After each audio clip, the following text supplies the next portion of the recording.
What's up? What's up?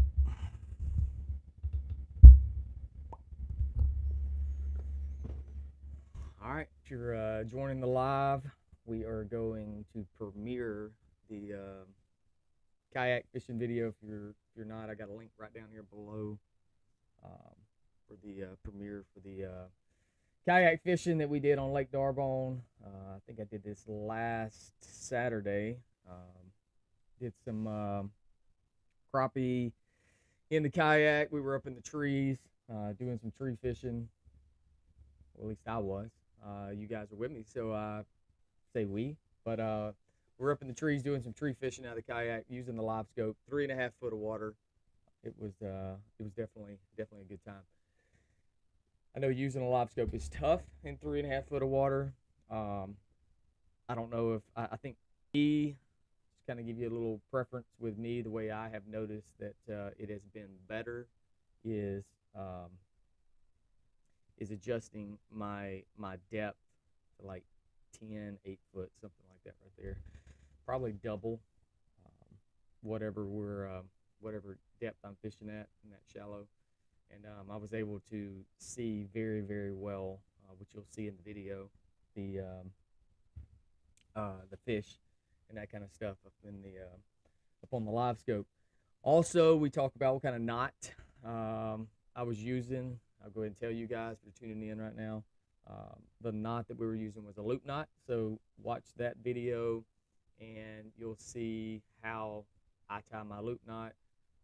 And the reasoning behind me tying the loop knot like that is just because it gives it, I actually use a visual representation, don't have it right here, but it allows it when that jig drops down in the water, it'll always sit, basically always sit parallel to the bottom.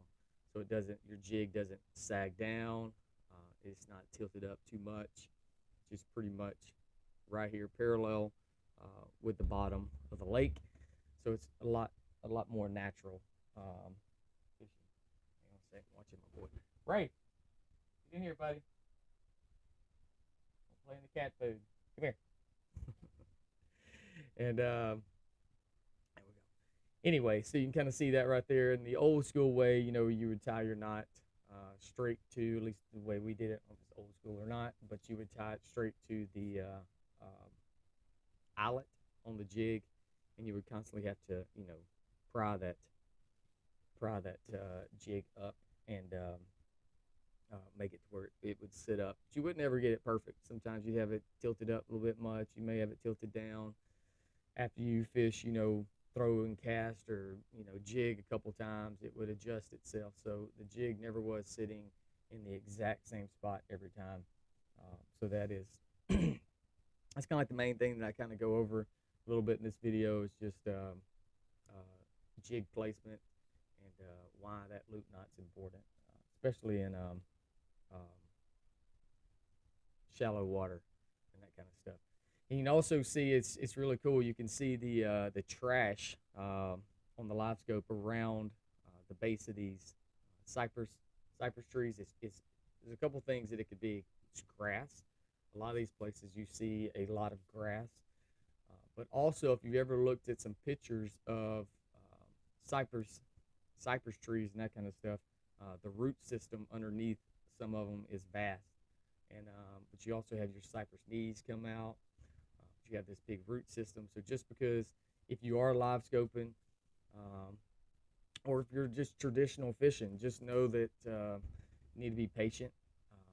You go up to these trees, especially if you're live scoping, you don't see crappie. The first time you roll up to it, that doesn't mean that they're not there. They could be down in that grassy area, and that pretty much pertains to anything. If you're up in fishing any depth, really, the bottom of the lake, there's that, soot and grass and trash and all that kind of stuff that the live scope just kind of, most of them, at least mine, I don't have a super high def one, kind of views it as, just some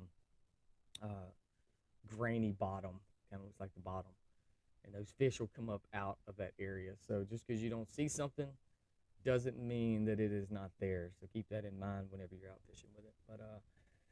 But yeah, so we got got this video is about to premiere in about 4 minutes. I'll actually be in the chat during that time. If you have any questions or whatever, feel free to ask them during that premiere. If you don't ask it during the premiere, you want to go back and rewatch anything and you see something, let me know. Let me know in the chat if there's anything specific you want to see. I'm trying to think of some different ways of doing things than just going out and catching fish. I know you guys want to learn maybe something. I mean, I'm not a professional crappie angler, bass angler, hunter, or anything like that, kayaker, but just a normal person that's just going out, just doing it whenever I get time. So I kind of learn things along the way. You guys probably have things that work for you. So if something works for you, let me know as well. And I would love to give it a shot or tell you, yeah, I tried that, it didn't work for me, or yeah, I didn't really take that angle. That's an interesting take on it. Let me go back and retry some things and then go from there. But something you want to see, if you want to see how my kayak's rigged up, I'm in a boat, if you want to see how like whatever boat we're in is rigged up and things are adjusted and that kind of stuff, let me know down in the chat, and we will definitely get on that. Ray, get out of there, buddy. Come here. Come in here, dude. Sorry, he's in there playing with the cat food. He'll put their cat food in the water. Ray, come here, dude. Come here, buddy. Come see me. So we're about to get off of here. The premiere is going to be starting here in just a few minutes. But if you're in here, and we got some guys, we have 1, 2, that kind of stuff, just jumping in and out. If you're in here, let me know, post in the chat. But most importantly, I put a link down in the description. Make sure you click that link. If you're not watching this live, that link will still be active, I am sure. So make sure you click that link, and it'll take you to the video that we're talking about right now. It's kind of a little pre-setup, and make sure you check it out. Let me know. Most importantly, make sure that you subscribe to the channel, especially if you're watching this and you're not subscribed. Just subscribe, and like and comment would be gold icing on top of the cake. So anyway, with that being said, we're going to roll. If you haven't seen the 10K thing, you should check it out. It's a quick little highlight bumper that I made, but you're going to have to kick off and head over to that video that is linked right down here in the bottom. Y'all check it out, and we'll see you on the premiere. Make sure, we got some people joining in. Make sure that you go to the premiere link. It's right down here below. It should be pinned on my page as well. But watch the video, which is starting here in about a minute. So, all right. Hey, y'all have a good one. See ya.